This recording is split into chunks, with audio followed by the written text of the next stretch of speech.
السلام علیکم ورحمۃ اللہ وبرکاتہ۔ ہمارے ہمارے معاشرے میں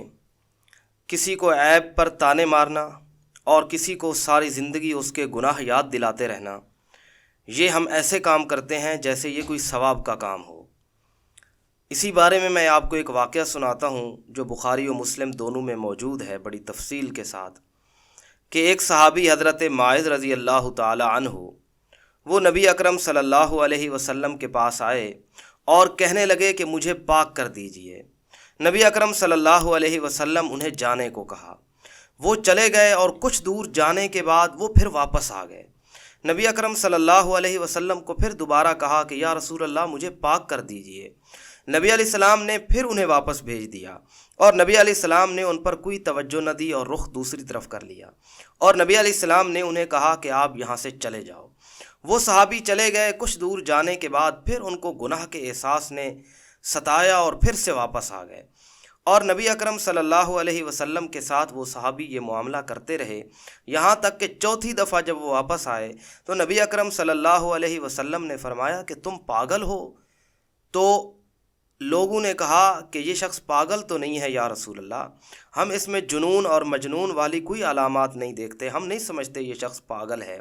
پھر نبی اکرم صلی اللہ علیہ وسلم نے فرمایا کہ کیا تم نے شراب پی ہوئی ہے، تم نشے میں ہو؟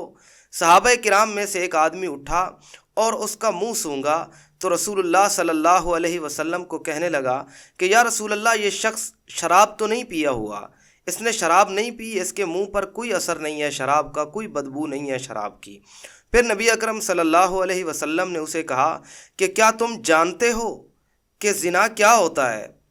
جس کے بارے میں آپ مجھے کہہ رہے تھے کہ مجھے پاک کر دیجئے زنا سے؟ اس شخص نے کہا جی یا رسول اللہ میں جانتا ہوں کہ زنا کیا ہوتا ہے۔ پھر اس نے نبی اکرم صلی اللہ علیہ وسلم کو بتایا کہ زنا کیا ہوتا ہے، اور یہ سب کچھ ہونے کے بعد جب اس نے اقرار کر لیا 4 دفعہ اور ساری چیزیں ظاہر ہو گئیں تو نبی اکرم صلی اللہ علیہ وسلم نے پھر صحابہ کرام کو کہا کہ اپنے اس بھائی کو لے جاؤ اور اسے سنگسار کر دو، یعنی پتھر مار مار کے اسے قتل کر دو۔ اور جب یہ سارا معاملہ ہو گیا اور وہ صحابی سنگسار ہو گیا تو لوگ اس کے بارے میں باتیں کرنے لگے۔ کچھ تو یہ کہنے لگے کہ کتنا اچھا آدمی ہے، اس نے اپنی سزا اس دنیا میں بھگت لی اور پاک ہو کے چلا گیا، اور کچھ لوگ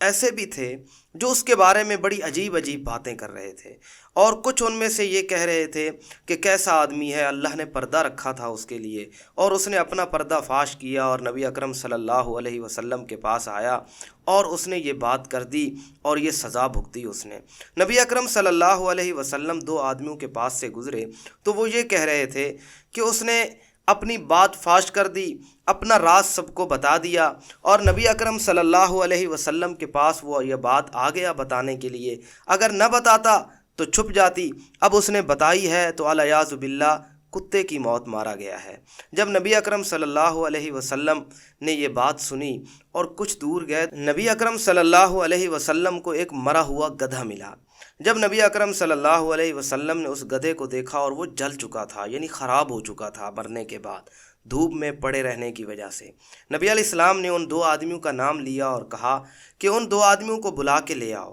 جب بلایا گیا تو نبی اکرم صلی اللہ علیہ وسلم نے فرمایا اس گوشت کو کھاؤ۔ تو وہ دونوں کہنے لگے یا رسول اللہ اس مرے ہوئے مردار کو کون کھائے گا، کون کھانا اس کو پسند کرے گا؟ نبی اکرم صلی اللہ علیہ وسلم نے فرمایا جب اس کو کھانا پسند نہیں کرتے ہو تو پھر تم نے ماعز کے بارے میں ایسی باتیں کیوں کی ہیں؟ نبی علیہ السلام نے فرمایا کہ جوانی کی شہوت نے اسے ابھارا تھا اور اس ابھارنے کی وجہ سے اس سے گناہ ہو گیا، اس نے توبہ کی، اپنی سزا بھگتی اور جنت کی نہروں میں غوطے لگا رہا ہے۔ اور نبی اکرم صلی اللہ علیہ وسلم نے فرمایا کہ اس نے ایسی توبہ کی ہے کہ اگر وہ توبہ ساری امت پر تقسیم کر دی جائے تو ساری امت بخشی جا سکتی ہے۔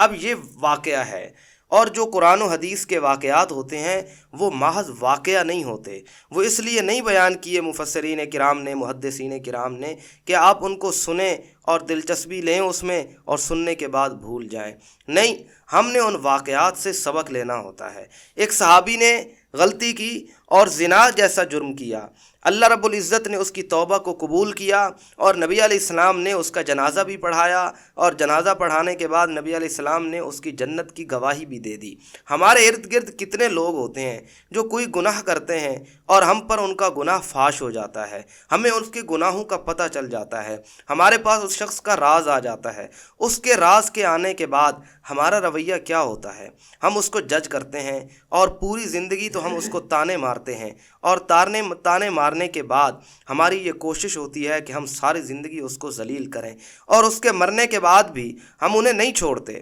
ان کے مرنے کے بعد بھی ہم ان پر بہتان تراشی سے باز نہیں آتے، محفلوں میں بیٹھ کر ان کے بارے میں غلط باتیں کرنے سے باز نہیں آتے، اور ہم ہمیشہ ان کے بارے میں غلط باتیں کرتے رہتے ہیں، اور ہمیں نہیں معلوم کہ مرنے والے یا جس سے گناہ ہوا ہے اس کا اور رب کا کیسا تعلق ہے، رب نے اس کی کس نیکی پر اسے بخش دیا ہوگا، رب نے